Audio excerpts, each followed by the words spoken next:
Hello, St Margaret's. Lockdown's tough, isn't it? We're stuck at home, we don't know how long for and when life is going to get back to normal again. But so many of us have so much to be grateful for.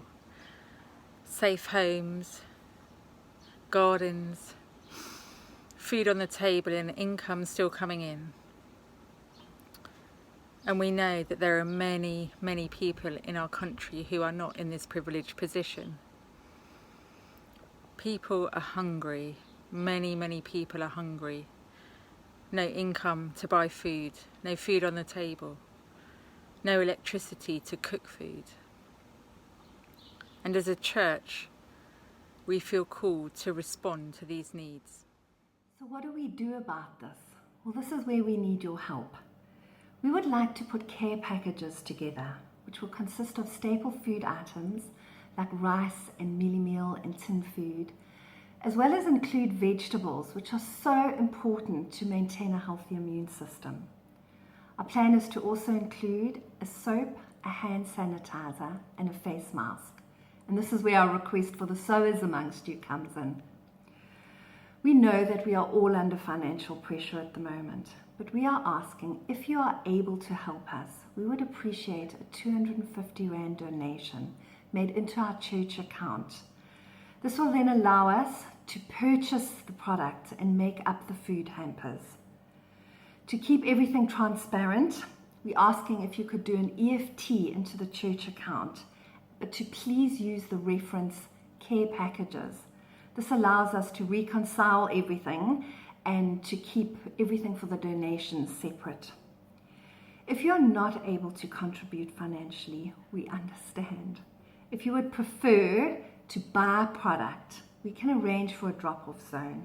Any help is so appreciated. We have chosen to focus our efforts on the point areas. This is where many of the people who we feed and minister to every Thursday night actually live.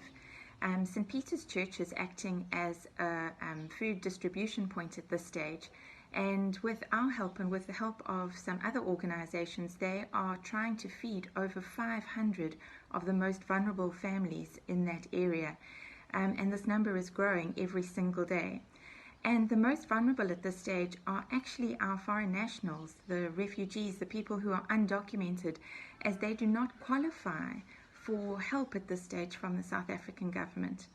We, as a team, have been reduced to tears as messages have been shared with us about families who have had to try and survive on rations of sugar water for more than 4 days because they simply do not have a single bit of food.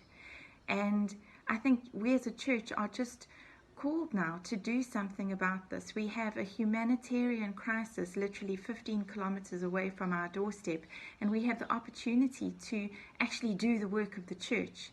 John 13:35 says, "By your love they will know that you are my disciples." And in the words of Father George, he said, "Let love lead and speak of God to others through us." We would really like families within our own community to be able to come together and support other families within the same community.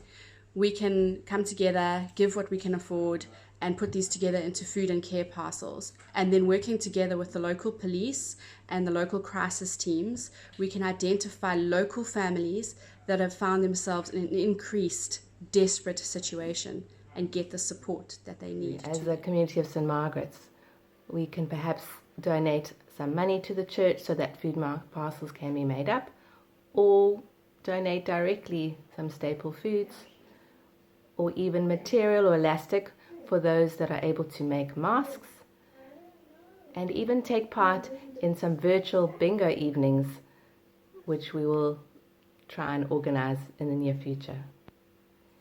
Anything will be appreciated as there is so much need around us. We would really, really like you to join us as we come together to help those in need in our community and our city. As Helen Keller said, alone we can do a little, but together we can do so much. Thanks.